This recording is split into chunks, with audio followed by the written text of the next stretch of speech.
Hello and welcome to the final part of this mini-series on the French Revolution as part of the overall Nations of Charlemagne series. Today, the topic is how Napoleon transformed France, the Napoleonic state, as an end point to the French Revolution. Before I get started, there are a couple of things I really want to get across in terms of what I want to achieve with this lecture. First of all, this lecture is one of the natural endpoints of the Nations of Charlemagne series. The series began with 3 episodes concerning the post-Roman situation in the Western world, and the 4th episode talked about the rise of the Carolingian Empire and the rise of Charlemagne. 1,000 years later, Charlemagne died in the year 814. Napoleon will be deposed exactly 1,000 years later in the year 1814. It seems as if history has come full circle, and we have a second Charlemagne and a second attempt to revive not only the nature of Charlemagne's empire to some degree, but even the political geography of Charlemagne's empire. Nevertheless, a topic as large as that concerning Napoleon's impact on Western European history can't be covered in one lecture. I have a series of lectures planned after this. This is going to cover Napoleon, an overview, and his impact on the French Revolution and his impact on France up until 1812. The next 2 lectures I have planned are going to focus on the French Revolution being exported to Italy and being exported to Germany. And the final lecture I planned for the Nations of Charlemagne series is undoing the French Revolution, the triumph of the Holy League and the coalition powers against Napoleon and his exile to St. Helena, ultimately to St. Helena, and the system of the Congress of Europe that emerges after the Congress of Vienna. Also, I want to point out that this isn't a general Bonaparte stream. This is a stream about the political situation which Napoleon inherited and how Napoleon grew into being one of France's and indeed Europe's greatest statesmen. This is a lecture about Consul Bonaparte and Emperor Napoleon I.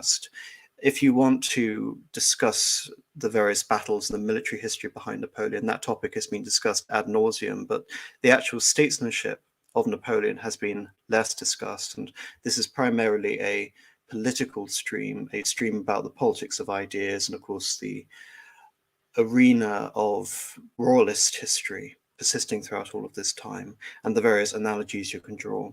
If you read Oswald Spengler's The Decline and Fall and the Decline of the West, in the introduction, you come across a rather interesting anecdote. There are many various anecdotes and historical allusions into what Spengler tried to create as a world history or a history of becoming. And this is a direct quote from The Decline of the West. Napoleon has hardly ever been discussed without a side glance at Caesar and Alexander, analogies of which, as we shall see, the first is morphologically quite unacceptable and the second is correct.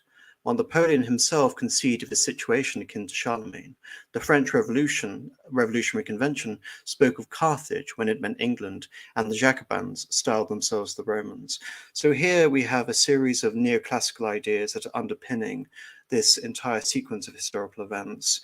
Interestingly, the idea that France, throughout the course of the Revolutionary and Napoleonic Wars, is engaged in something akin to a new ideological struggle, a new Punic War with a new Carthage in the form of the maritime strength of Great Britain, soon to be the United Kingdom. But I also want to investigate these various analogies, less so Alexander, but more so drawing comparisons and Napoleon's own direct comparisons between himself, Caesar, and that of Charlemagne's empire, and tying this into the notion of the Nations of Charlemagne as a series in its entirety. But first, we need to talk about the background to Napoleon's rise. Napoleon's inexorable rise to power took place amid the backdrop of the Directory regime, the result of the coup of Thermidor that deposed Maximilien Robespierre and his supporters, neutered the Jacobin Club, and brought an end to the Reign of Terror. The Directory was victorious over a radical Jacobin revivalist movement led by Babeuf and his conspiracy of equals. Paul Barras, pictured on the left, and Napoleon were victorious against the Royalist uprising in Paris, and General Hoche was victorious against de Charette in the Vendée that ended the war in the Vendée in 1796. Though peace in France and with France's external enemies, both internal, external, remained elusive, in regards to internal enemies, the Vendée was never really pacified, and there was a royalist insurrection, the Chohanui, who persisted throughout the lifetime of the Directory and was only mostly put down with the arrival of Napoleon as first consul. After the 13th of Vendémiaire, the coup, the royalist coup in Paris, the new Directory government was formally established around a new constitution of 1795, which diffused the powers originally vested in a now obsolete National Convention, which was supposed to be akin to something like the Rousseauian conception of the general will of the people or national sovereignty. In place of an emergency government, a formal five-man executive was established, the titular Directory. The directors were drawn from a new legislature, the Council of the 500, while a new upper house, the Council of the Ancients, could veto laws proposed from the 500. The 500 were elected indirectly from each department. A system of elected judges was established in an attempt to separate the legislature from the judiciary.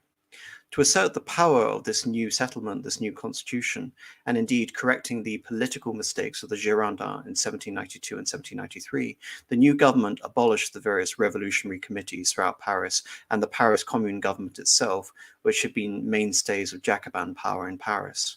Power was redistributed to a new city, a new series of city divisions called the arrondissement. In so doing, the new government hoped that the sans-culottes of the city of Paris would be unable to wield an effective sword of Damocles against the rest of France and her new political situation. The law of the maximum, which guaranteed an artificially low price for bread in Paris, was amended because ultimately this came at the expense of French farmers and only to benefit of a small political class of Paris and of course the lower orders. This was revoked, and to compensate, the government looked to foreign imports of grain. Faced with a worthless paper currency, the assignat, the legacy of Talleyrand's biens nationaux, or the goods of the nation, based on property seizures, the government transitioned to a new currency, the French franc, restoring the old French currency that had been abolished in the 17th century in favor of the livre. Exploiting the popular loathing of the assignat and the hyperinflation that came with it, the government even held a ceremony in the Place de Vendôme to destroy the printing presses that had produced the original assignats. Unlike the assignat, the new currency, the franc, was backed by silver and gold. Moreover, France's small bullion reserves in part necessitated the looting of Napoleon's later foreign adventures to stabilize the new currency. Still facing the problem of an empty treasury, the government declared partial bankruptcy in 1797 and increased taxes on luxury goods and even windows. In the aftermath of the Jacobin purge, royalists had become tolerated by the new government as the lesser of two evils. However, the Thermidorian coalition themselves, while anti-Robespierre, were resoundingly Republican, and to prevent any real concessions to the royalists, all members of the Directory were from the old convention, and regicides, those who had voted for the original death of Louis XVI, while a majority of the 500 were members of the old convention. There were also around 100 royalist deputies. Among the members of the First Directory, there was Le Réveillé Le Pot, whose presence demonstrated that the new establishment was virtually hostile to Christianity. As with Hébert, discussed in the previous lecture, with the cult of reason, and Robespierre and the cult of the supreme being, Réveillé Le Pot supported another Republican replacement for Christianity, theophilanthropy. There was also Les Arconneaux, the organizer of victory, the organizer of the Levée en Masse, who went from opposing Robespierre to opposing the domination of the Directory by Paul Barras, the most prominent of the Thermidorians. Carnot described Barras as without faith and without morals, in politics without character and without resolution. He has all the tastes of an opulent prince, generous, magnificent, and dissipated. And I think that is very much the image we have on this image on the left in terms of inculcating this sense of majesty. The domination of the Thermidorians and the triumph of this new constitution quickly proved illusory. In 1797 election, the Royalists made resounding gains.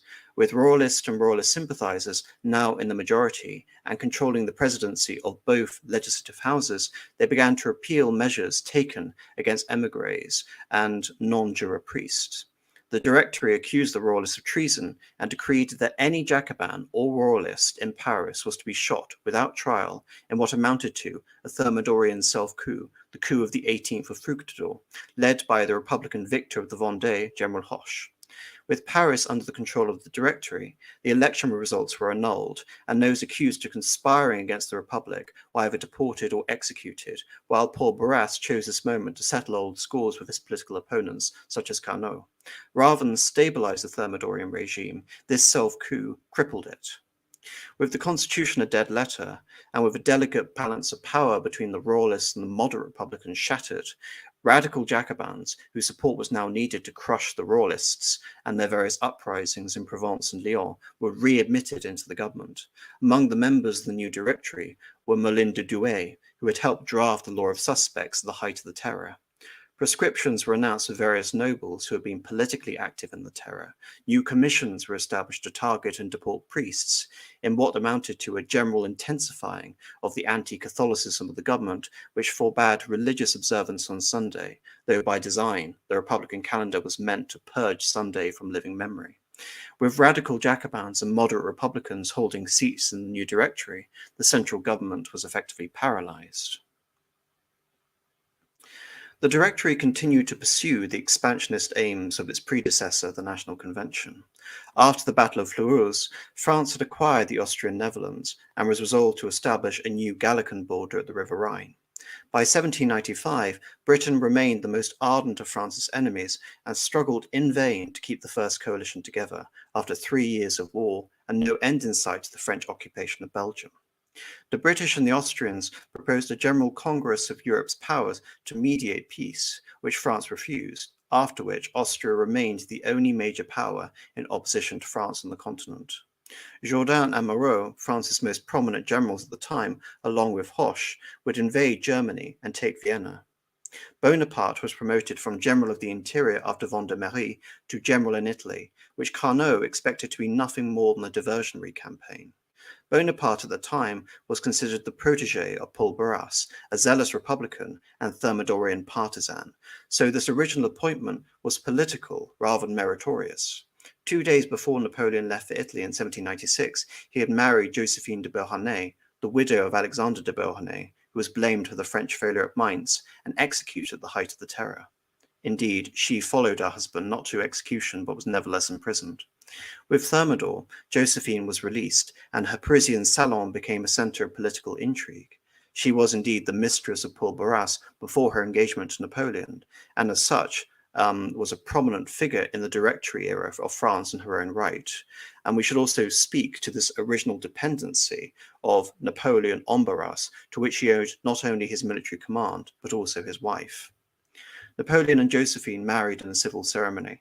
The Revolution had not abolished religious marriage, but had made civil ceremony the only legally recognized union in France, a practice that remains in France today, and Napoleon would later export throughout all of Europe. The main armies in Germany under Jourdan and Moreau met with defeat at Amberg and Wolfsburg and were defeated. Sorry, I've repeated that. Napoleon's diversionary campaign, however, was far more successful than Carnot or anyone else could have ever imagined.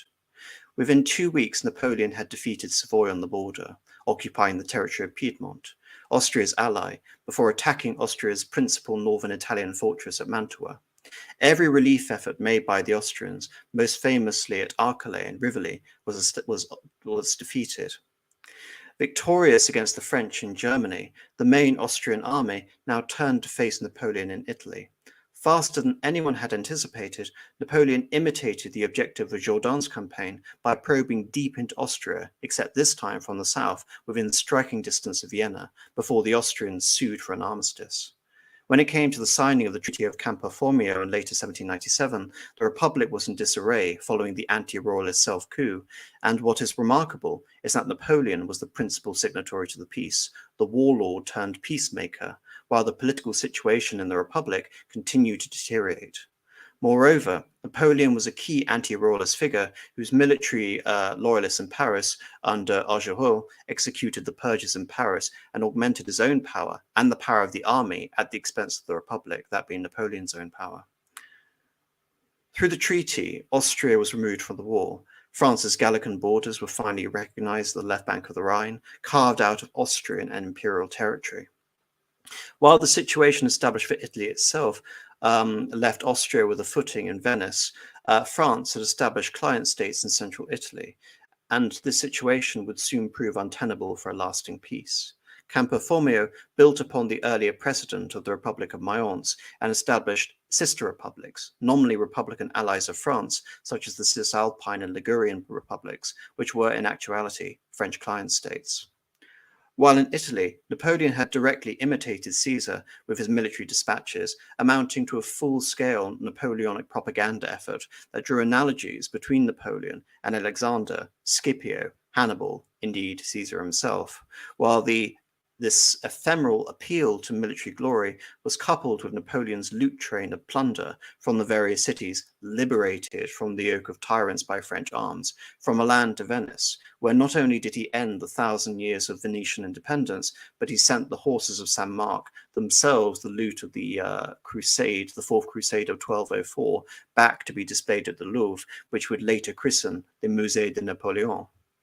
Napoleon had left Paris, the protégé of Barras, and upon returning, Barras was Napoleon's dependent, while Talleyrand, now foreign minister of France, rushed to make an alliance with Napoleon.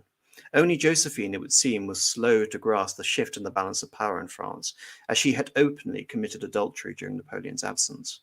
With Britain, France's only remaining foe, plans were drawn up for an invasion, though this quickly demonstrated to be unfeasible due to the dominance of the Royal Navy. I also want to bring back an obscure quote from Spengler again, which is In Decline of the West, referring to Leibniz. Leibniz, without doubt the greatest intellect in Western philosophy, the founder of the differential calculus and the analysis situs, conceived or cooperated in a number of political schemes, one of which was to relieve Germany by drawing the attention of Louis XIV to the importance of Egypt as a factor in French world policy. The ideas of the memorandum on this subject that he drew up for the Grand Monarch were so far in advance of their time, 1671, that it has been thought that Napoleon made use of them for his Eastern venture. Even thus early, Leibniz laid down the principle that Napoleon was able to grasp only clearly after Wagram, so this is after 1809, that acquisitions on the Rhine in Belgium would not permanently better the position of France, and that the neck of the Suez would one day be the key to world dominance. Britain was actively engaged in India in wars against the various princes, principally Mysore and the Marathas. With French rule in Egypt firmly established, France would lend material support to the Indian princes, weakening the British Empire and forcing her into a negotiated settlement. The Directory supported this plan, less because they anticipated great success from it, rather an imperiled government under Paul Barras hoped to keep Napoleon as far away from Paris as possible, and here they believed Napoleon had committed a serious political blunder. As a member of the French Academy of Sciences, Napoleon brought with him some 150 scientists on his expedition to Egypt. En route, and with the loss of only 3 men, Napoleon took Malta and ended the independent states of the Knights of Malta before reaching Alexandria. Within 1 month, central Egypt was conquered, and the cream of the Mamluk army, the essential vassals of the Ottoman Empire in Egypt, had been defeated at the Battle of the Pyramids, only to be followed by the French naval disaster at the Battle of the Nile, after which Napoleon would not be able to receive reinforcements and resupply from France. Trapped, Napoleon decided to strike further into the Ottoman Empire, into the Levant, up to the city of Jaffa. As the situation for the French army grew more and more desperate, Napoleon's army committed a massacre at Jaffa, with the pretext being that the defenders were prisoners of war on parole. Plague then reached the army, and Napoleon was halted at the siege of Acre.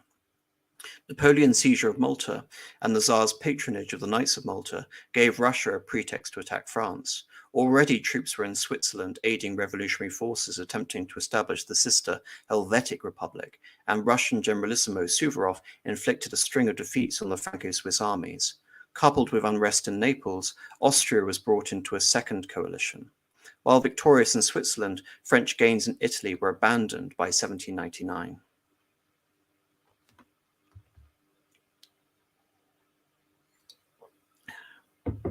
Napoleon, who had kept abreast of developments in Paris, abandoned his army in Egypt under his own volition to return to France. Though Napoleon was technically a deserter and his campaign was now stymied and would ultimately suffer collapse in his absence, he was quick to present his campaign as a victory, emphasizing the scientific gains of the expedition that would form the basis of the science of Egyptology, and of course his earlier victories, that of Alexandria and the pyramids. Back in France, Napoleon was at the center of consideration for schemes hatched to alter the political situation in France. With the outbreak of the War of the Second Coalition, the Jacobins dominated the government, only to be ousted when France suffered a series of early reversals. The Republican cause was imperiled yet again, and Paul Barras and the Directory had failed to provide adequate leadership. Men like police chief Joseph Fouché were terrified that with the fall of the Directory, the coalition would ally with the Royalists under de Provence, later Louis XVIII, and restore the French monarchy. Only Napoleon, it was perceived, thanks to his campaign and image-making, had the popularity with the people and the support of the army to save the Republic. Purely on the power of Napoleon's name, Lucien Bonaparte, his brother, was elected president of the Council of the 500. Director Sieyès, a mainstay of the Revolution, author of What is the Third Estate, and Roger Ducos appealed to Bonaparte to become the third man in the new ruling coalition, supported by Talleyrand and Fouché. Sensing that opposing the coup was pointless, Barras resigned as director and positioned himself as amenable to reform. Only the Jacobins were left to seriously oppose the coup. Napoleon entered into both legislative chambers to announce their dissolution. Against claims that Napoleon was betraying the Republic, Napoleon, perhaps rightly, declared that the constitution had been destroyed in the aftermath of the 18th of Fructidor and the subsequent attempts to annul elections and contrive majorities in the houses that would work with the Directory.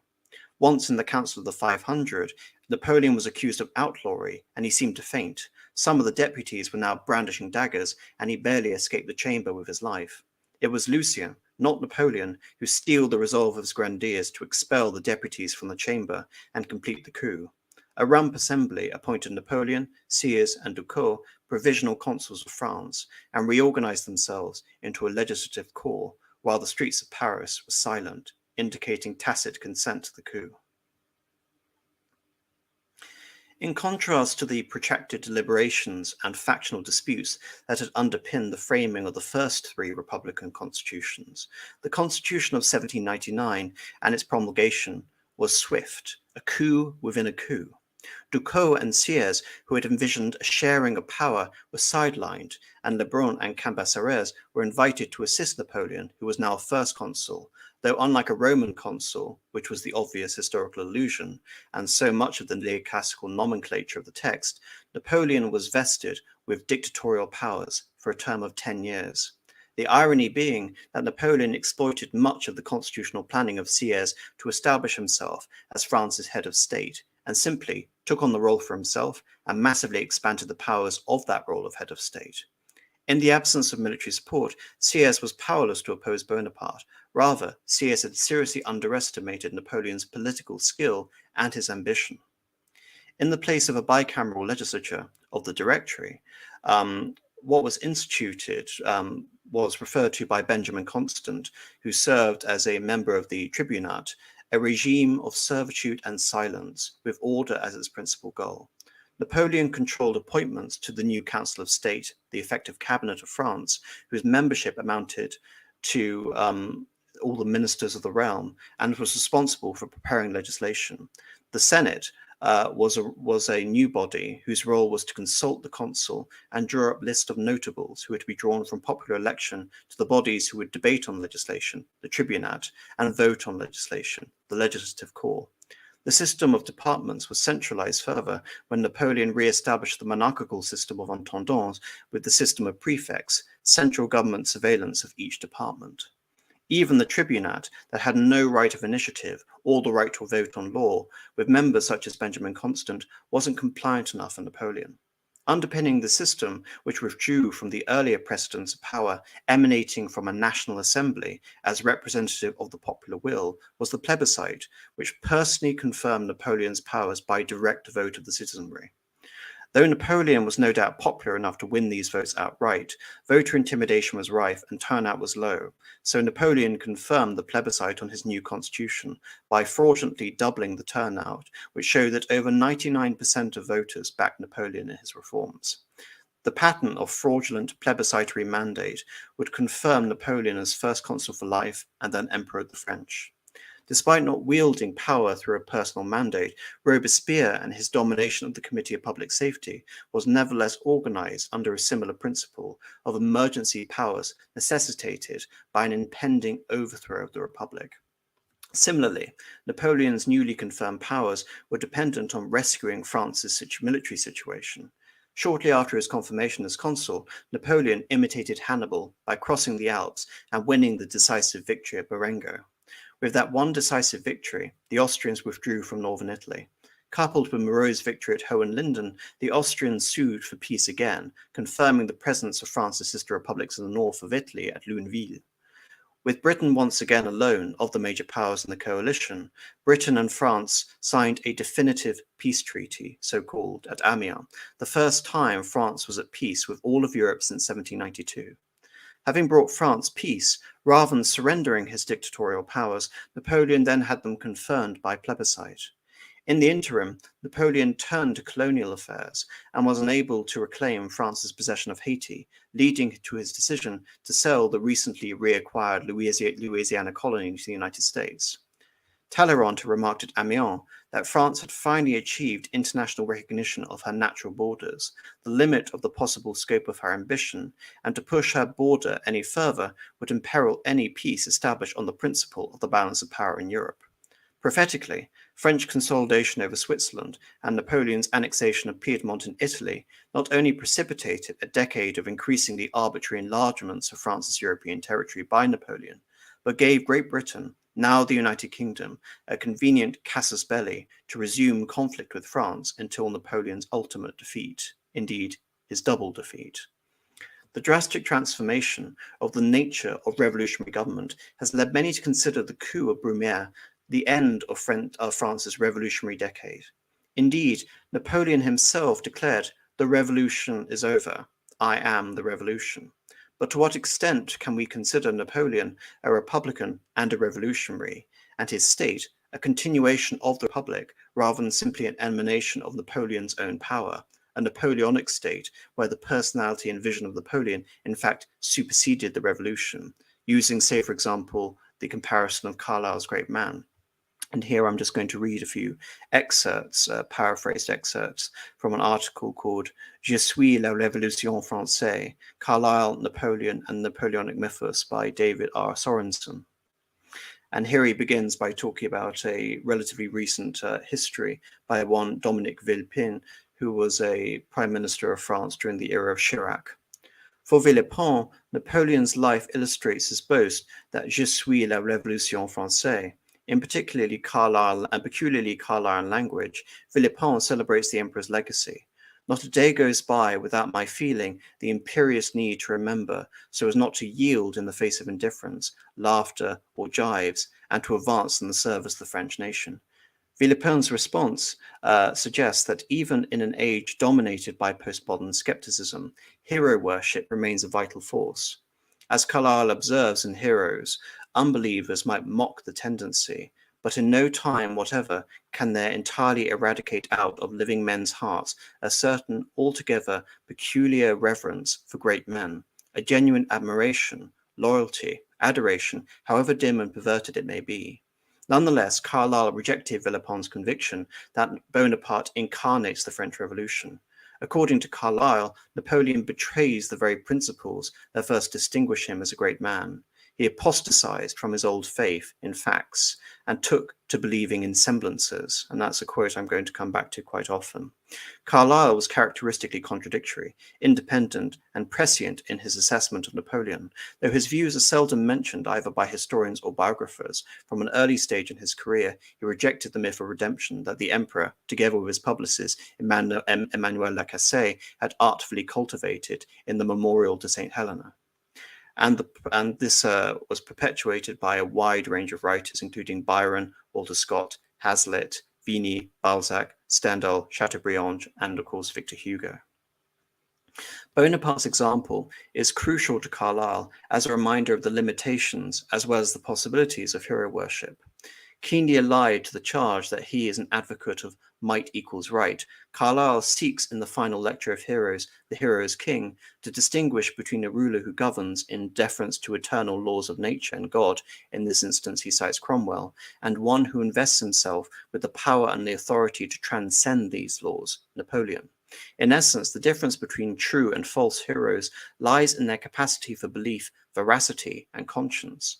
Carlyle, the alleged worshipper of physical force, advances a view of heroism that he equates with spiritual rather than physical force. It is a distinction that perplexes and intrigues him and will dominate his edition of Cromwell's later letters and speeches, and later his biography of Frederick the Great. The comparison that Carlyle draws between Cromwell and Napoleon in Heroes is partly shaped by his desire to address the balance of their respective reputations. He was familiar with the biographies of Napoleon written by Scott and Hazlitt, while Scott, in the Life of Napoleon Bonaparte, endorses the romantic view of Napoleon as a tormented genius. He attacks him for his Cromwellian contempt for political liberty. It must always be written down as Bonaparte's error, as well as his guilt, that the misusing the power which the 18th of Brumaire threw into his hands, he totally destroyed the liberty of France, or, as we would say more properly, the chance which that country had of attaining a free and at the same time settled government. He might have been a patriot priest. He chose to be an usurping despot. He might have played the part of a George Washington, and he preferred that of a Cromwell. Carlyle recalls the distinction in Heroes where he assails those who identify Cromwell with selfish ambition, dishonesty, duplicity, a fierce, coarse, hypocritical Tartuffe, and then comes contrast with Washington. Hazlitt refers briefly to Cromwell in his Life of Napoleon Bonaparte, which Carlyle used in the French Revolution, referring to the fact that they both were involved in the equestrian accidents. Hazlitt remarks, "If this is anything more than a mere casual coincidence, it might seem as if the usurpers, or those who had seized the reins of government in their own hands, have an ambition to be charioteers, where there is a sense of power and of difficulty and dexterity in directing it." Yet elsewhere, Hazlitt exonerates Napoleon in terms that Carlyle might have found useful. In Hazlitt's view, Napoleon is trapped between the need to assert his authority and desire to realize the ideals of the French Revolution. Napoleon was not strictly a free agent. He could hardly do otherwise than he did, ambition apart, merely to preserve himself and the country he ruled. France was in a state of siege and required a military dictator to repress internal treachery and headstrong factions and repel external force. Who then shall blame Bonaparte? The English, who having set the example of liberty to the world did all they could to stifle it, or the continental sovereigns who were only acquainted with the principles by their fear and hatred of them, or the emigrants, traitors to the name of men as well as Frenchmen, or to the Jacobins, who made the tree of liberty spout nothing but blood. For Carlyle, a religious sense is the essential characteristic of any true hero, who must recognize that his own strength is a faint impression of God's majesty, and whose shape is ambition around his irrevocable fact. Napoleon's career illustrates the violation of the fragile boundaries that separate man from God. In claiming the territory of divinity, Bonaparte allows his authority to degenerate into falsehood. Carlyle connects Napoleon's lack of belief to his tyranny. He is a lesser figure than Cromwell because he never acknowledges the limits of his power. No silent walking through long years with the awful unnamable of this universe, walking with God and faith and strength in that alone. Napoleon lived in an age where God was no longer believed. He had to begin not out of the Puritan Bible, but out of the poor, skeptical encyclopedias. Napoleon conceives of human beings mechanically rather than religiously. They are agents of his will, and he values them as an extension of his personality. Carlyle's spiritual perspective allows him to view Napoleon's character from a vantage point unencumbered by what Peter Gale has called the Napoleonic legend. According to the script, Napoleon is to be regarded as the representative of the revolution as it was understood by the bourgeoisie, and as the creator of the unparalleled sense of glory. Napoleon, though raised a Catholic, lapsed like a number of revolutionaries, becoming a deist and then in all likelihood an atheist before his two exiles, though he never possessed the anti-Christian zeal of the radical Jacobins. Anti-clericalism persisted throughout the life of the Directory. In place of the discredited cult of the Supreme Being arose the deistic cult, the aforementioned Church of Theophilanthropy, which was founded by Thomas Paine, converting Réveillez-le-Peu after the coup of Fructidor. Réveillez-le-Peu and the anti-Christians, emboldened by the purge of Royalists, celebrated the cult of the Décade, the 10th day, and attempted to make this 10th day of the Republican calendar the new French Republican Sabbath, holding processions in Notre Dame akin to the earlier festivals of reason organized by Hebert. Churches throughout France held ceremonies on the Décadaire, and despite the absence of any real dogma and only vague appeal to Stoicism and Epicureanism, the new religion could only mimic Catholic sacraments as national festivals, even the Mass with hymns taken from the writings of Rousseau and feasts dedicated to him and Socrates, among others. With special thanks again to the influence of Paine, we see dedications to the founding fathers of America. Napoleon understood the social utility of religion in service of order, yet unlike a figure such as Robespierre, he had no desire to establish a cult Napoleon, having experience of the constant failure of such cult systems and their limited support among the masses, despite official state sanction. Napoleon also understood that the royalists in France would never accept a republican profession of faith, or indeed any absence of faith. Pope Pius VI had died during the tumult of the first months of the Second Coalition War, and finding the embalmed body in the possession of France's allies, Napoleon organized his formal ceremonial burial to appeal to the cardinals now in conclave to elect a new pope.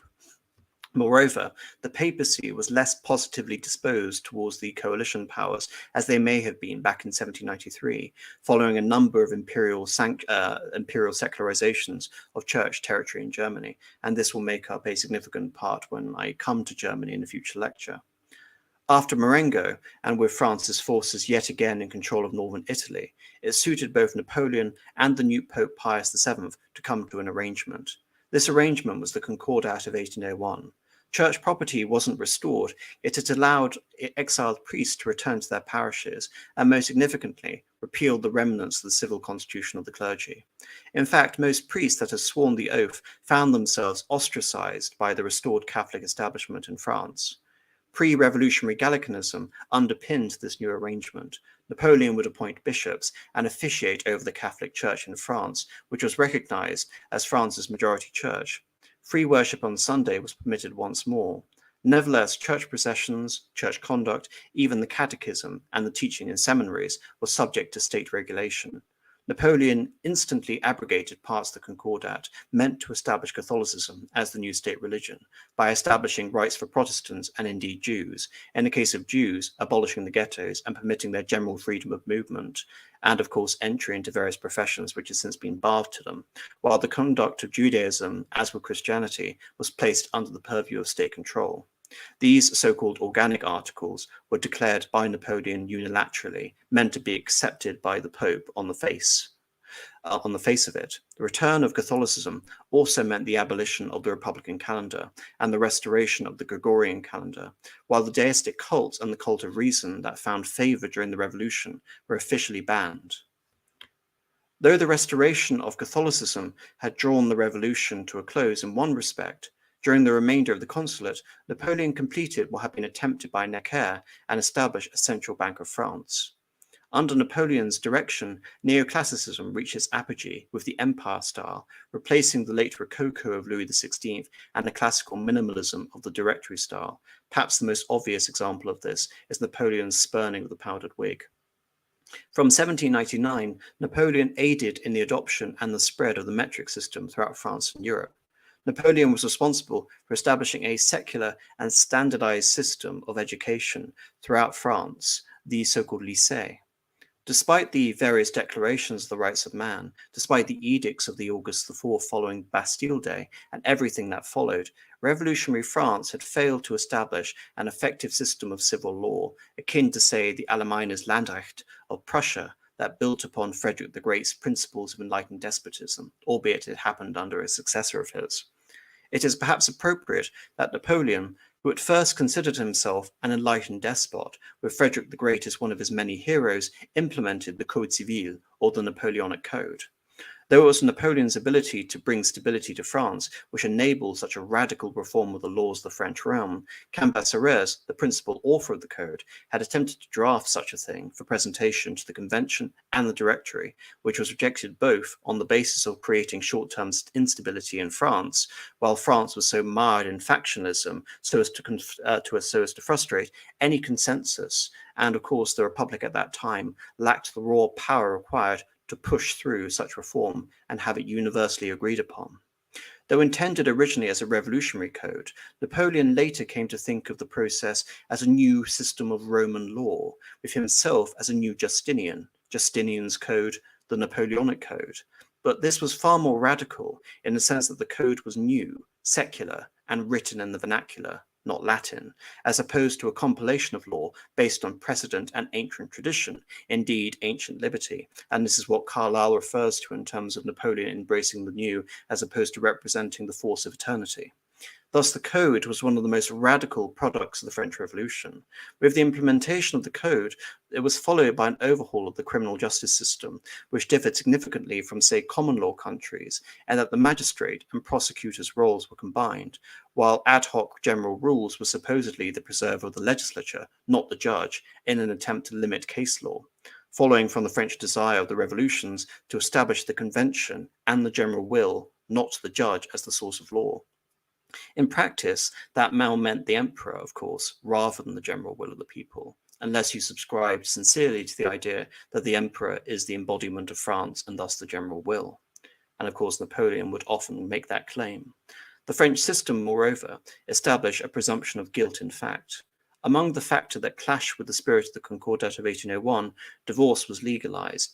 As the Napoleonic state grew, the Code Civil was exported throughout Europe.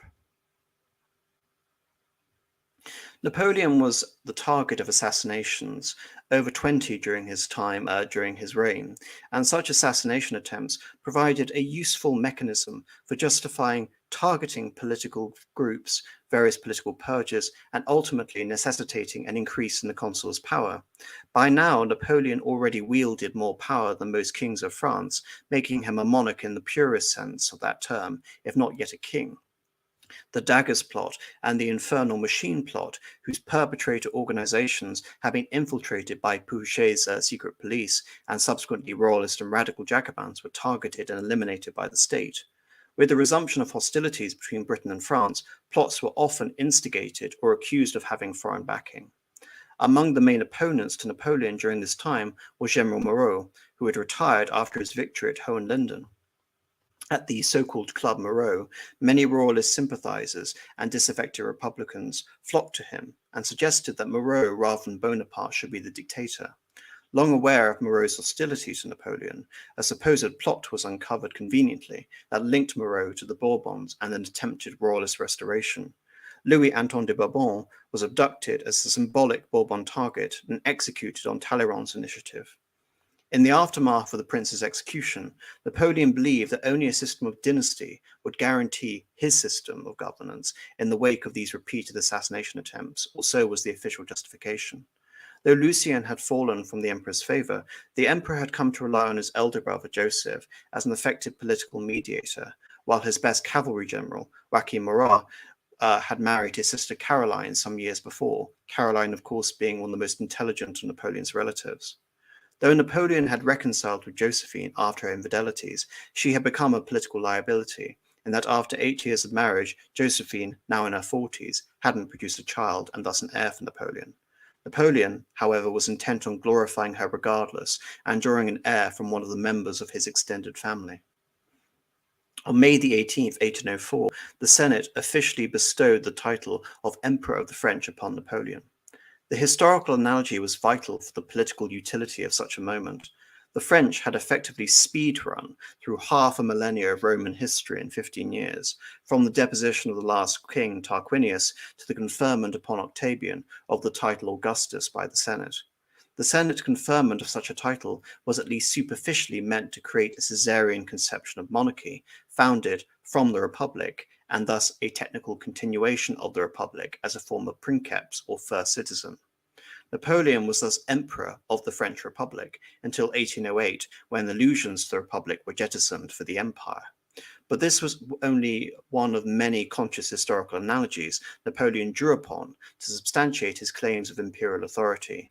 As iterated with Spengler at the beginning of this lecture, the foundation of French history was in the Empire of Charlemagne. Napoleon's realm was thus the restoration of the Roman province of Gaul and of the Carolingian Empire, controlling Charlemagne's old capital of Aachen or Aix-la-Chapelle. In imitation of Rome and all Roman imitators after, Napoleon took the eagle as the sigil of the empire, while for his dynasty, Napoleon searched for a precedent that would elevate the Bonaparte family above the House of Capet. Napoleon found his symbol, older than the fleur-de-lis of France, in the bee of Childeric, the father of Clovis, the founder of the royal line of Merovingian kings. The Bonaparte imperial dynasty was thus a conscious imitation of both the Romans, the Merovingians, and the Carolingians, the latter in that, being akin to Charlemagne, he was establishing a new Roman Empire on French soil. But in drawing upon these symbols, not because of their intrinsic value or meaning, but rather their social and propagandistic utility, this exercise was thoroughly postmodern, going back to this idea that Napoleon was a man of semblances rather than truths or facts, so much as that word can be used synonymously. Though, of course, it should be remembered, if we go back to previous lectures and the precedents set there, the idea of grandeur as a political tool in France, had been utilized brilliantly from Cardinal Richelieu to Louis XIV. And so in that strict sense, in terms of the employment of grandeur and utilizing the political value of glory, military glory, Napoleon was very much continuing in the vein of his predecessors, his royal predecessors. Unlike his early Roman predecessors, however, Napoleon wanted a distinct coronation that would set the pattern for his dynasty and lent on the artistic powers of David to capture that moment and demonstrate it before the citizens of the empire. Notre Dame de Paris was fashioned once again from the location of the Fate of Reason to the Church of Theophilanthropy, to a neoclassical imperial coronation chamber. Theophilanthropy really rolls off the tongue, doesn't it? To demonstrate the strides made in his relationship with the church, Pius VII was brought to Paris to preside over the ceremony and bless the emperor's reign. Though not to follow the blunder of Charlemagne, Napoleon crowned himself emperor with a Carolingian crown replica before crowning Josephine, while wearing a golden Roman laurel crown. After the Pope had officiated Mass, Napoleon declared, "I swear to maintain the integrity of the territory of the Republic, to respect and enforce respect for the Concordat and freedom of religion, equality of rights, political and civil liberty, and to govern in the sole interest, happiness, and glory of the French people." As Emperor of the French Republic, presided over by the Pope, it is unclear when Napoleon was crowning himself whether, again, this practice and imitation of Eastern emperors and czars, whether he was acknowledging God's authority, the will of the French people, or he was acknowledging no authority higher than his own and his own destiny. The imperial coronation had served as a decisive provocation against the Holy Roman Empire. In a desperate maneuver, fearing that Napoleon had the desire and the capacity to seize the ancient imperial throne from the Habsburgs and amalgamate it with his own, Francis II of Austria established the Empire of Austria, with himself as history's only double emperor for 2 years. Tsar Paul of Russia was assassinated, no doubt with British backing, as he was pursuing alternatives to facing Napoleon with his League of Armed Neutrality. The new Tsar, Alexander, formed a pact with Austria in opposition to Napoleon, as the oppressor of Europe and disturber of the peace of the world, despite Alexander's own Francophile temperament and sympathy for aspects of the revolution. Camped with his army in Boulogne, awaiting the arrival of the French fleet to invade Britain, Napoleon abandoned the invasion to attack this new Russo-Austrian alliance in the War of the Third Coalition. It is here when Napoleon renamed the French army to the Grande Armée. With remarkable speed, Napoleon isolated the Austrian army under Mack at Ulm, surrounded it and destroyed it before entering into Vienna and occupying it, establishing a seat of power in the Schönbrunn. The Russian army had arrived under the leadership of the Tsar, together with the remnants of the Austrian army under the Emperor, and attempted to cut Napoleon off from Paris. It is here at Austerlitz, the anniversary of Napoleon's coronation, that he won his most decisive victory, forcing the Russians into retreat and compelling the Austrians to surrender, the Emperor Francis himself meeting Napoleon in battle after the battle. At the Treaty of Pressburg, Napoleon was able to turn his Carolingian aspirations into reality. The defeat of Austria and her allies led to France's abolishing the Holy Roman Empire and the French Empire extending itself over most of Germany and the Low Countries, save Prussia, while all of mainland Italy fell under French sway. Austria itself was forced to make territorial concessions in the Tyrol and Venice. In concert with France's imperial turn, what had once been sister republics, such as the Cisalpine Republic, were turned into the Kingdom of Italy, with Napoleon as its king, utilizing the symbolism of the Iron Crown of Lombardy. Rather than extending the revolution, Napoleon became one of the foremost exponents of the Pacte de Famille, which had led to Bourbon rule in France, Italy, and Spain in the 18th century. Securing the Bonaparte dynasty throughout Europe, his relatives were placed on the throne of Naples, Holland, after the fall of the Batavian Republic, another sister republic. His son-in-law, Eugene de Beauharnais, was placed as the viceroy in Italy. Bonapartes were placed on the throne in Lucca, while with the defeat of Prussia, a new Bonaparte kingdom was created in Westphalia.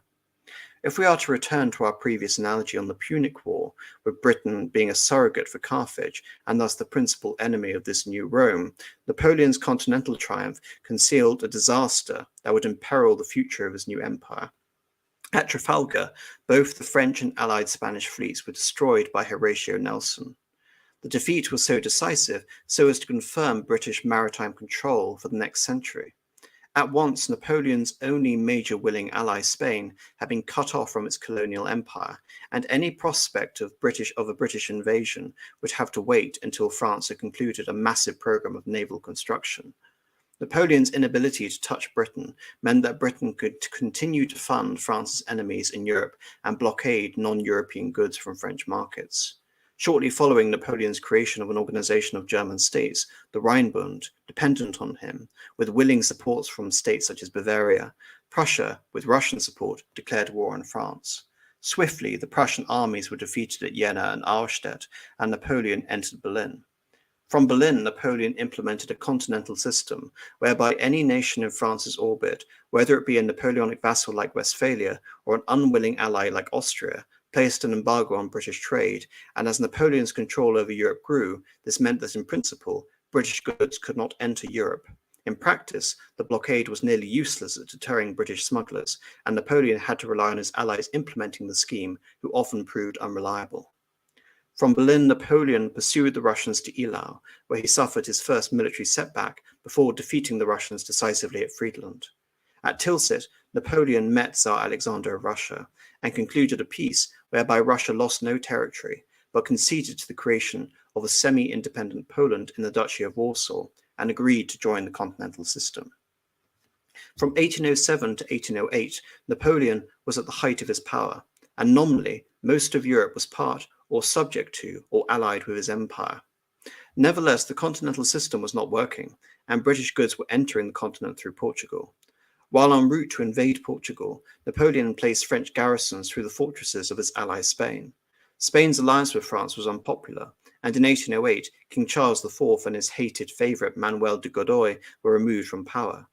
Despite the Franco-Spanish alliance already being detested and the march of French armies through Spain considered a national humiliation, rather than de-escalate the situation, Napoleon summoned both the former king and his son and presumed heir Ferdinand to Bayonne, nominally to mediate the dispute between them, only to then force them to repudiate their thrones and place Napoleon's own brother, Joseph, on the throne as King of Spain. With French forces already in Spain, Napoleon expected the Bonapartist coup to be accepted as a fait accompli, only to be opposed by the vast majority of the orders of Spain, who were by and large hostile to the implementation of any system derived from the French Revolution, sparking the Peninsular War. After a general uprising in Madrid, Napoleon was forced to maintain a heavy garrison in Spain, while the French administration there would end up fighting a losing battle against the Portuguese, the Spanish guerrillas, and the British forces that would come under the ultimate command of Wellington. The impact of the Spanish disaster reverberated throughout Europe. Tsar Alexander distanced himself from Napoleon, and after a failed meeting at Erfurt with the Tsar, the Austrians took up arms against Napoleon, defeating him personally at the Battle of Essling in 1809, before Napoleon was able to reverse his military disaster at Wagram. Though the Austrian rising against Napoleon had been premature, and Austria was forced to cede even more territory to France, Napoleon had become convinced of the need to establish a long-lasting dynastic peace in Europe, which could only come from repudiating his wife Josephine and marrying into the Austrian imperial family, the Habsburgs. His marriage to Mary Louise, the daughter of Francis II of Austria, not only provided a recognition of his legitimacy as a monarch, but allowed him to sire a male heir, Napoleon Francis, who from his birth in 1811 was given the title King of Rome. The period from 1806 to 1812 witnessed a significant centralization of the emperor's authority. The consulate government retained its essential character through the imperial era, but was ever more compliant to Napoleon's edicts. Napoleon pressed for greater government control over the church that came to resemble the ancient feuds between the Guelphs and the Ghibellines, though now Napoleon had a virtual monopoly of temporal authority in a way that no king or emperor had possessed since Philip IV of France or even Otto the Great of the Holy Roman Empire. Napoleon's papal envoy, Cardinal Fesch, attempted in vain to reconcile the two parties, only to be repudiated by both emperor and pope.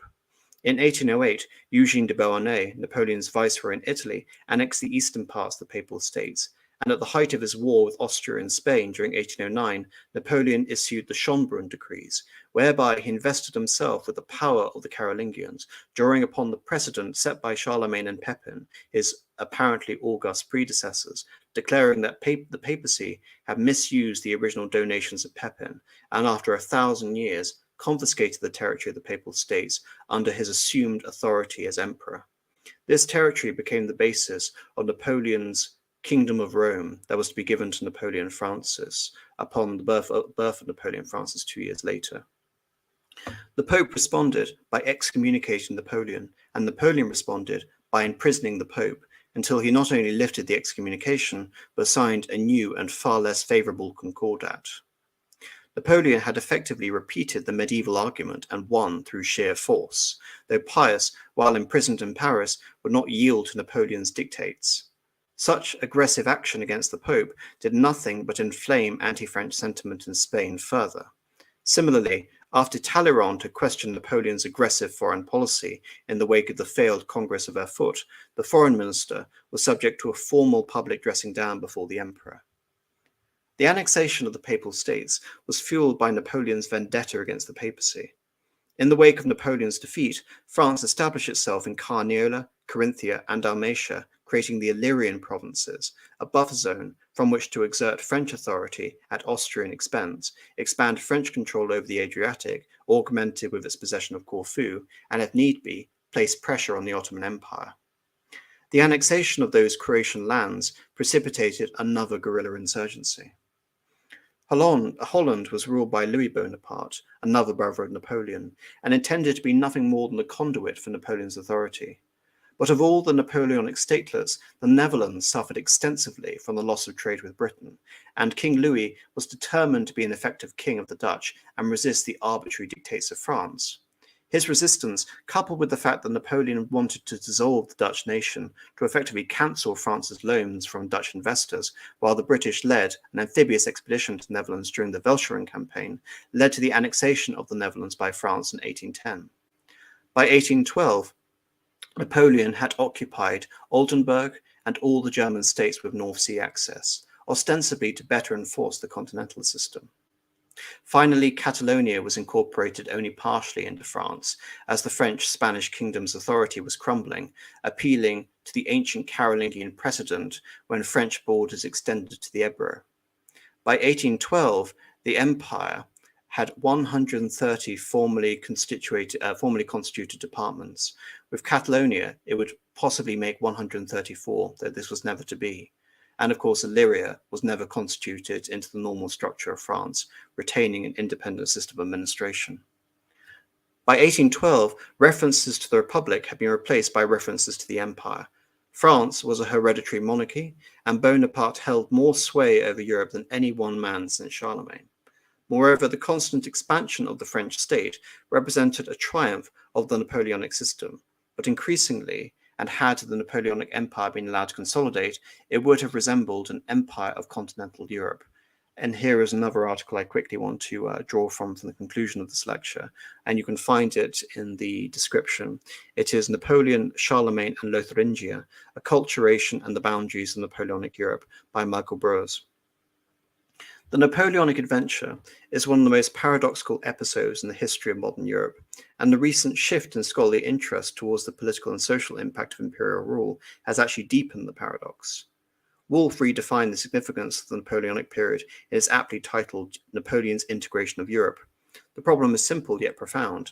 How could an empire with so short a life leave such a lasting impact anywhere outside of its heartland?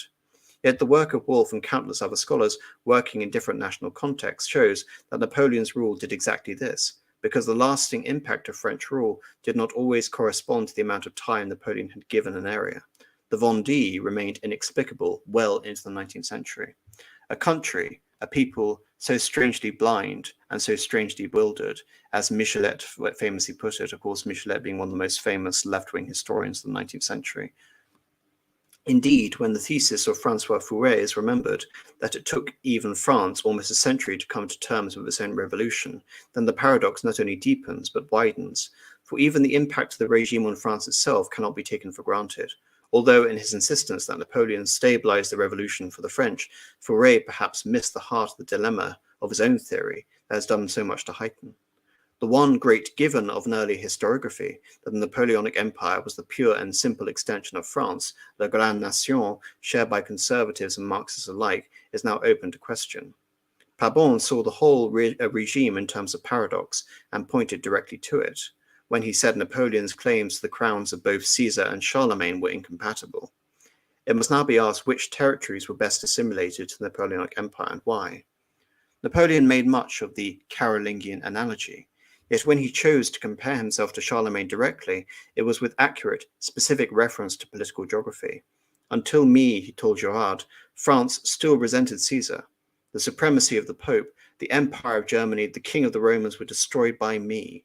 Charlemagne gave up the lot. Perhaps the most concrete comparison to be made, therefore, between Napoleon and Charlemagne is in the geography of the empires that they ruled. Almost eerily, however, Edward Gibbon's account of the reign and character of Charlemagne in Book 5, chapter of his decline and fall of the Roman Empire, written only 15 years before Napoleon's coup, had already in truth left Napoleon, or indeed future commentators, little to invent in the way of Carolingian paradigms. The essential for Gibbon's Charlemagne was very close to the essence of the imperial achievement Napoleon himself prized, moving the center of the empire beyond France of Caesar. Gibbon's vision of the parameters of Carolingian hegemony offers a remarkable and precise insight into the nature of the Grand Empire and of the nuances of the degrees of control Napoleon exercised within it. To ponder some of Gibbon's more precise observations on the limits of the Carolingian Empire is also to trace the borders of Napoleonic Europe as both embraced France, Spain, Italy, and Germany. Gibbon is most telling in the details of imperial power, however. Gaul had been transformed into the name and monarchy of France. Charlemagne pursued and confined the Bretons on the shore of the ocean, and that ferocious tribe whose origin and language are so different from the French was chastised by the imposition of tribute, hostages, and peace.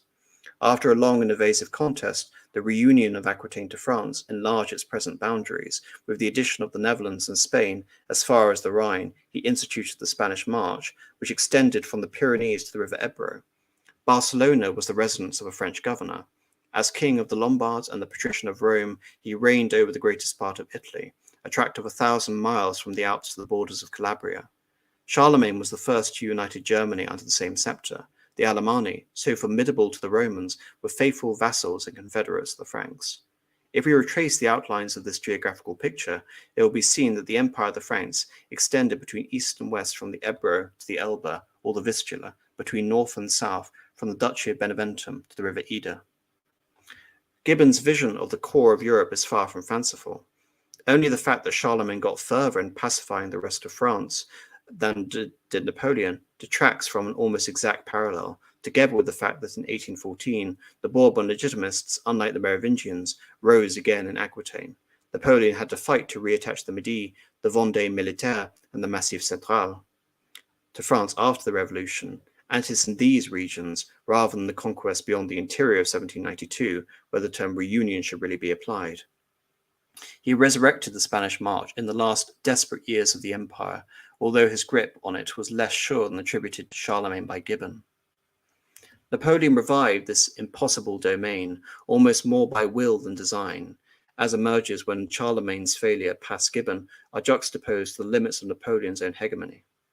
In the north, Gibbon points to the unsteady conquest of Germany, of Weser to Charlemagne's failure to push eastwards towards the Elbe, while in Italy, Gibbon had no doubts that the Carolingian Empire stopped south of Rome. Beneventum insensibly escaped from the French yoke, despite the nominal submission of its ruler to Charlemagne.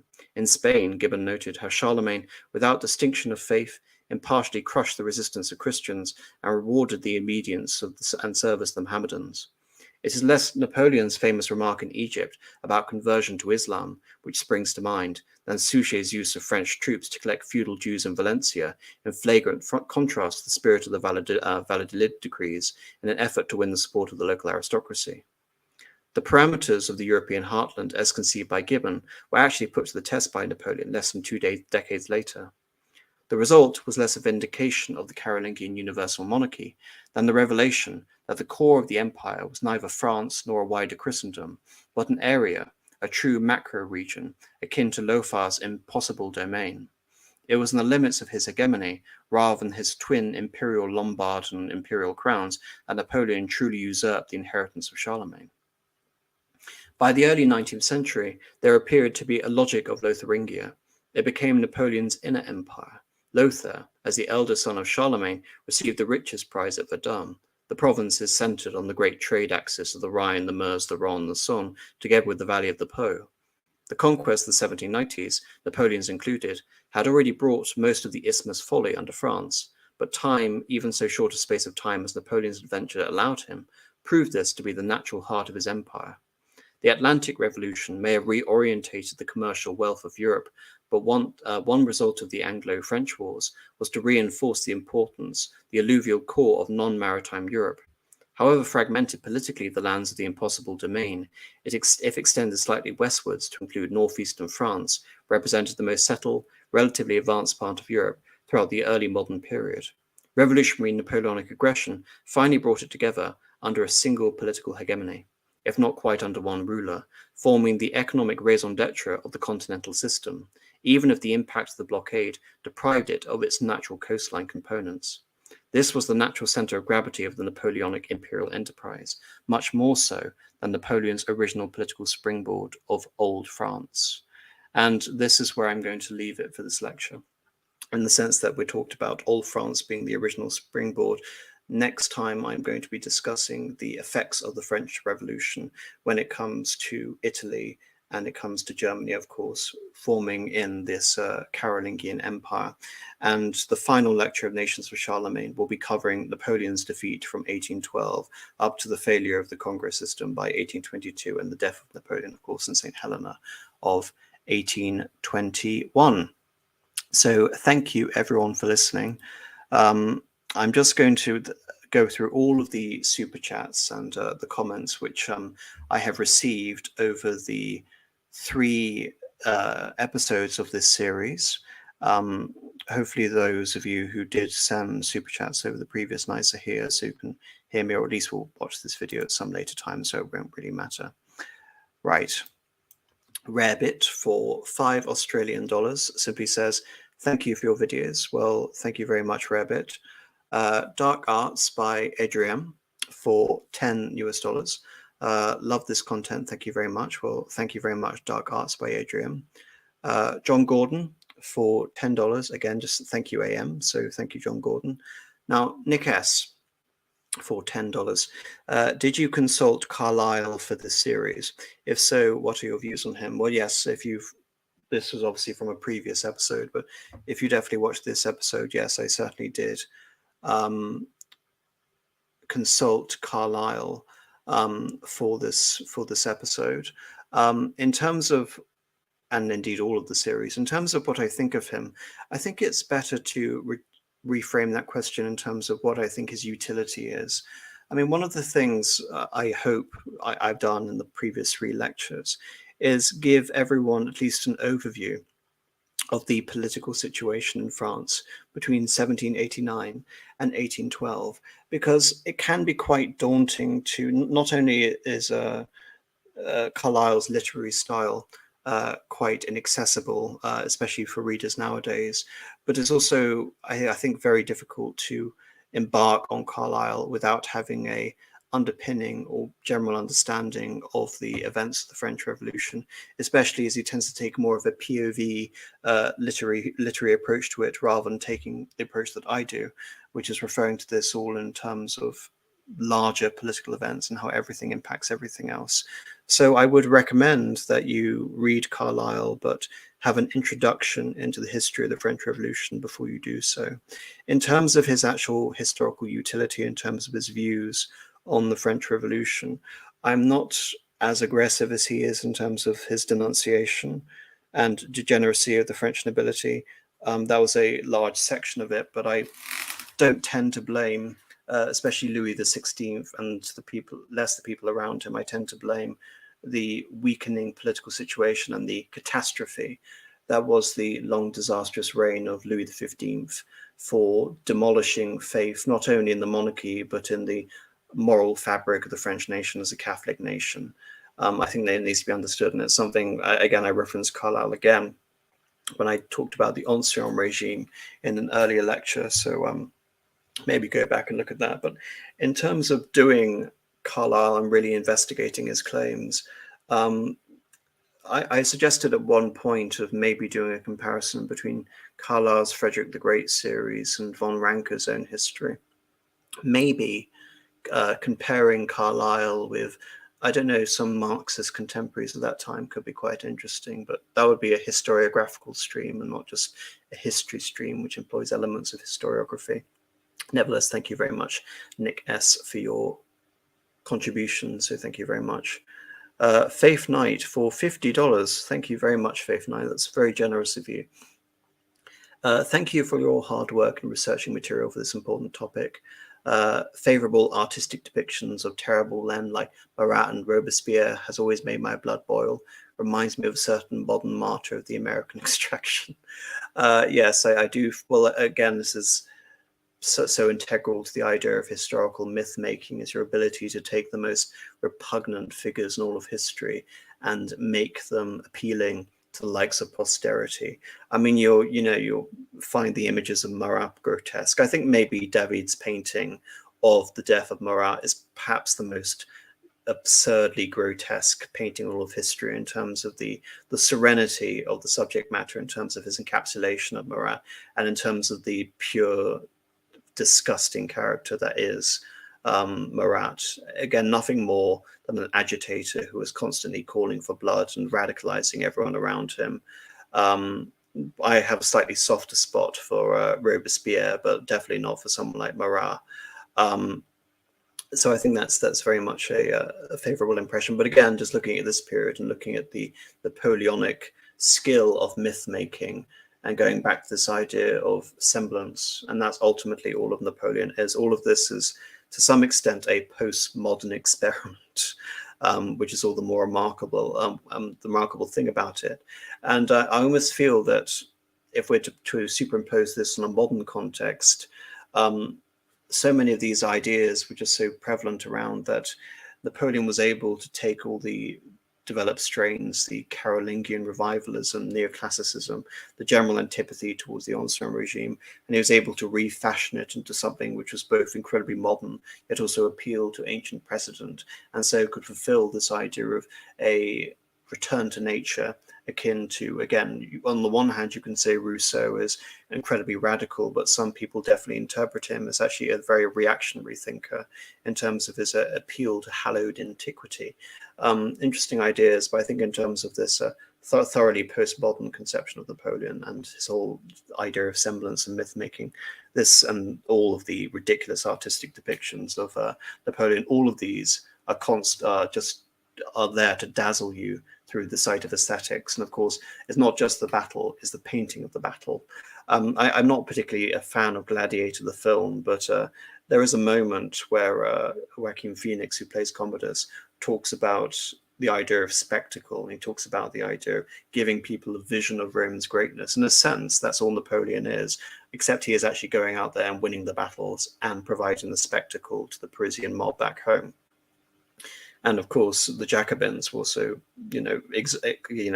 exemplars when it came to the idea of providing bread and circuses. I think Napoleon just took that to the next level.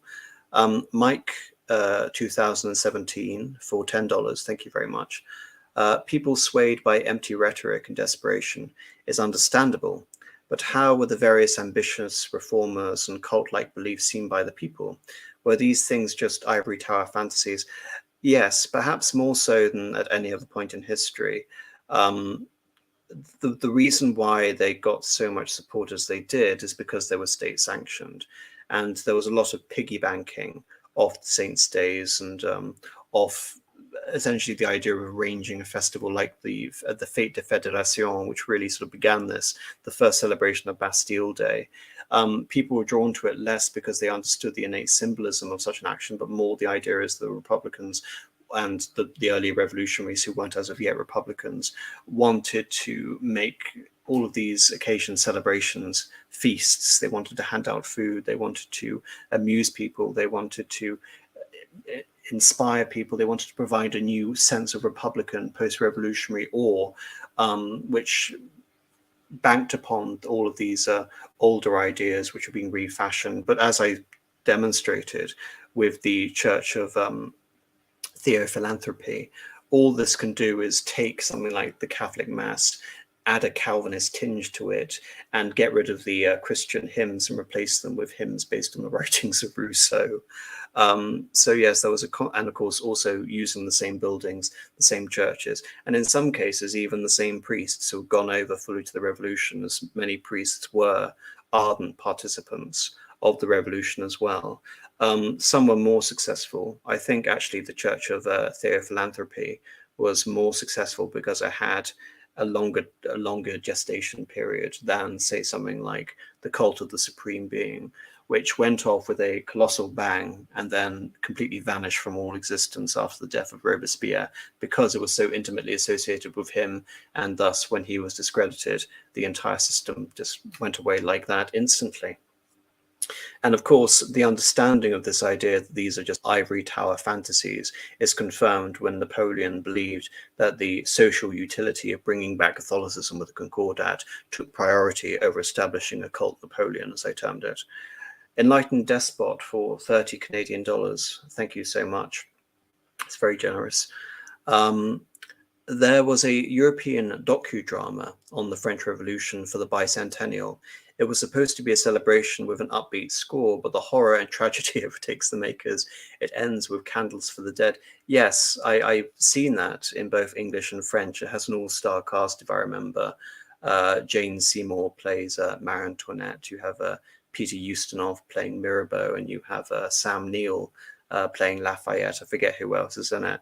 But yes, you have an upbeat score to begin with, and it doesn't really work at any point, because even in the first stage where you have a depiction of the Fête de Fédération, you still have the horror of the Bastille, which separates the beginning from that. So I don't think there's ever a case in the French Revolution where you can actually justify an upbeat score. But there is, I mean, it's fine. I mean, it's a good introduction in some senses. It's got decent production values. I would say it's too much like a soap opera in terms of focusing on the personal relationships between all the characters and how those develop. I'm particularly infuriated by how Danton is made into a protagonist for the whole series, and even Danton's physical appearance is made less repellent, and he's less obese than he was in real life. So there is an element of romanticizing these historical figures. Like, I believe the character who plays Robespierre is also more attractive than he was in real life. And again, this tortured figure. And it's interesting. I think you should watch it nevertheless, even though there are elements of it that are definitely paused. And like I said, you can't make a cheerful celebration of the history of the French Revolution without omitting about 95% of the details. Polish ambassador for 10 Polish zloty. Thank you very much. What was status of late aristocracy in revolution? Okay, well, what do you mean by that? What was status of late aristocracy in revolution? Does that mean what was the status of the aristocracy late in the revolution, or what was the status of the aristocracy just before the revolution? I can answer both. The status of the aristocracy before the revolution was that they were the main political force frustrating the king's reforms. When the revolution happened, many of them stood by their privileges, went into exile and became emigres and lost their property. Many others actively joined the revolution, such as Lafayette, such as Mirabeau, and of course Philippe Egalité. I despise the term Philippe Egalité and the conscious sort of revolutionary simpery of the Duc d'Orléans and his betrayal of his cousin. And of course, invariably, those figures who didn't go into exile were executed. Some of them remained, and some of them were very prominent in the period of the Directory, and then were purged after the coup of the 18th of Fructidor. Others, of course, were ennobled by Napoleon after he got into power. So you have, various viscounts and various counts of this. And I can't remember if Caulaincourt was a marquis before or after, but no, they're very, and of course, Bernadotte, I think, one of the best examples of social climbing. You start off as a French officer and you end off your career as the King of Sweden. I think only Napoleon is the only person to actually trump Bernadotte in terms of the social climbing of the revolutionary era. And of course, the Bonaparte dynasty in general, all of whom were given all of these ridiculous titles. Right, Polish ambassador for 25 zloty. How can you go from bankrupt country into war with whole continent?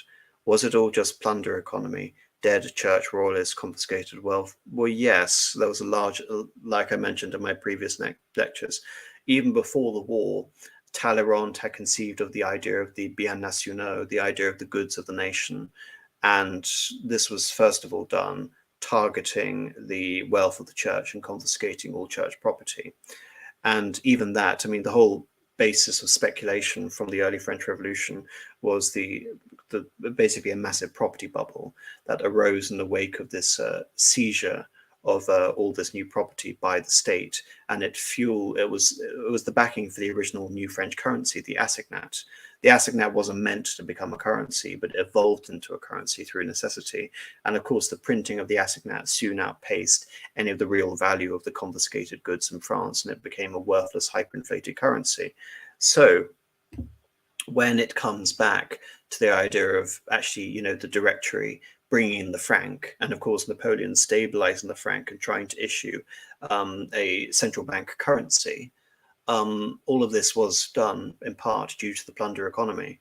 It was a huge part of Napoleon's own scheme that we're going to make a fortune going to war through the plunder economy. And of course, he does this in Italy, and he will continue to do this in all of his campaigns. And of course, it's not just the physical wealth, but foraging is a fundamental aspect of the survival of the Grande Armée.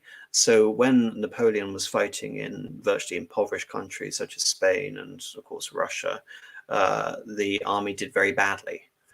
Right. Machiavelli sucks to go for $2. Thank you very much. Who made Napoleon's weapons? Well, French weapons manufacturers, and then weapons manufacturers conscripted throughout all of Europe. So in terms of specifically, I don't actually know enough about the process of French weapon manufacture during this time to be able to tell you that, unfortunately. Right. I understand that there's a new system. I was quite surprised when I saw it, but there's a new system by which people can send me a comment and tip me. I'm not quite sure how that works, but it's been managed nevertheless. So to those who have sent a comment and a tip on the previous French Revolution videos, I would like to read you out as if you were super chats, and thank you. Mabasa Timmy for $3.50 New Zealand dollars just says thanks. Thank you very much, Mabasa Timmy. And Pelanor Whitestrake, member of the channel, thank you very much. And this is for £9, so thank you very much.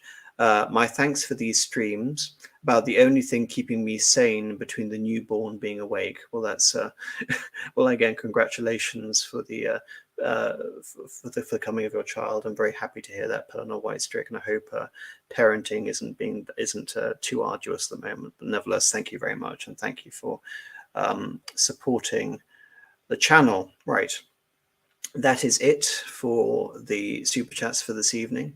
All I can do is say thank you to everyone who's stuck with this series, this 3-part series on the French Revolution. If you want to become a channel member, just click join on the YouTube homepage. Join the Discord. If you like this video and the other lectures, subscribe and leave a comment, and possibly share also. Thank you again, everyone, for listening, and I will see you next week. Sorry, last minute super chat. Machiavelli sucks to go. I mean, Napoleon had millions of weapons, correct? Yes, he would have had millions of weapons. The Grand Armée, well, it's not just Napoleon, this is all of Europe. The Napoleonic military structure on the eve of the Russian invasion in 1812 had around 600,000 men, estimate. And it wasn't just French, it was Austrians, it was Prussians, Germans of all various stripes, Italians, some Spanish as well, Danish, Swedish, all from all parts of continental Europe. So yes, over the course of the war, there were around the Napoleonic Wars, there were around 3.5 million casualties. So yes, these are vast wars which would only be eclipsed by the First World War over 2 decades, and they involved vast amounts of weapons and, of course, artillery. Napoleon was a general of artillery, lest we forget. So thank you again, everyone, and good night.